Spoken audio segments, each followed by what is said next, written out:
നിങ്ങൾ എന്തോ ഉണ്ടാക്കാൻ പോകുന്നത്?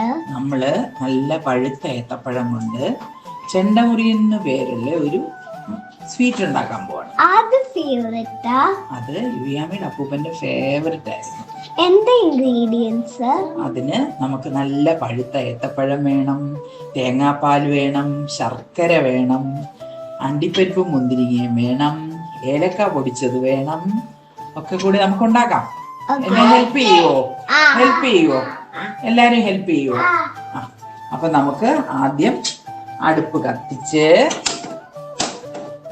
നമ്മുടെ ഓട്ടുരുളി, ഇതിന്റെ പേരെന്താ? ഓട്ടുരുളി ചൂടാവുമ്പം നമുക്ക് ഓട്ടുരുളിയിലേക്ക് ആദ്യം നെയ്യ് ഒഴിക്കാം. നെയ്യ് ഒന്ന് ചൂടാവുമ്പം അതിലാദ്യം നമ്മള് അണ്ടിപ്പരിപ്പിട്ട് മൂപ്പിച്ച് കോരി അതിനെ എടുത്ത് നമ്മള് ഫ്രൈ ചെയ്ത് മാറ്റും. എന്നിട്ട് അതിനകത്തേക്ക് മുന്തിരിങ്ങ ഇട്ട് മുന്തിരിങ്ങയും മൂപ്പിച്ച് കഴിയുമ്പോൾ നമുക്കതിനെ എടുത്ത് ഒരു പാത്രത്തിലേക്ക് മാറ്റി വെക്കാം. ആ പാത്രത്തില് ഇച്ചിരി കൂടെ നെയ്യ് ഒഴിച്ചിട്ട് നമ്മള് ഏത്തപ്പഴം ഇടാൻ പോവാണ്. ഏത്തപ്പഴം ഇട്ടിട്ട് കൈയെടുക്കാതെ ഇളക്കണേ. ഇളക്കി നല്ല പോലെ അത് കുക്കായി വരുമ്പം നമുക്കതിനെ ഒന്ന് സ്മാഷ് ചെയ്യണം. സ്മാഷ് ചെയ്യാൻ ആര് ഹെൽപ്പ് ചെയ്യും?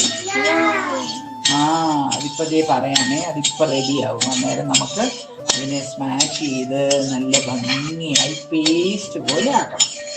ഓക്കെ. എന്നിട്ട് ഇതിപ്പോ സ്മാഷ് ആയില്ലേ? നമുക്കിനി ഇതിനകത്തേക്ക് ശർക്കര ഇടാം. ശർക്കര ഇട്ട് കൈയെടുക്കാതെ ഇളക്കണേ. നല്ല പോലെ ഇളക്കി നല്ല ഭംഗിയായിട്ട് വരട്ടിയെടുക്കണം. എന്താ ഒഴിക്കാൻ പോണേ? തേങ്ങാപ്പാൽ ഇത് റെഡിയാക്കി കണ്ടോ, പാകത്തിനായി. ഇനി നമുക്ക് എടുത്തു തരൂ യുവി, അണ്ടിപ്പരിപ്പ് മുന്തിരിങ്ങ എടുത്തു തരൂ. നമുക്ക് അത് കുടിച്ച് നമുക്ക് ഇനി ഗ്യാസ് അണയ്ക്കാം. നമ്മുടെ പായസം റെഡി.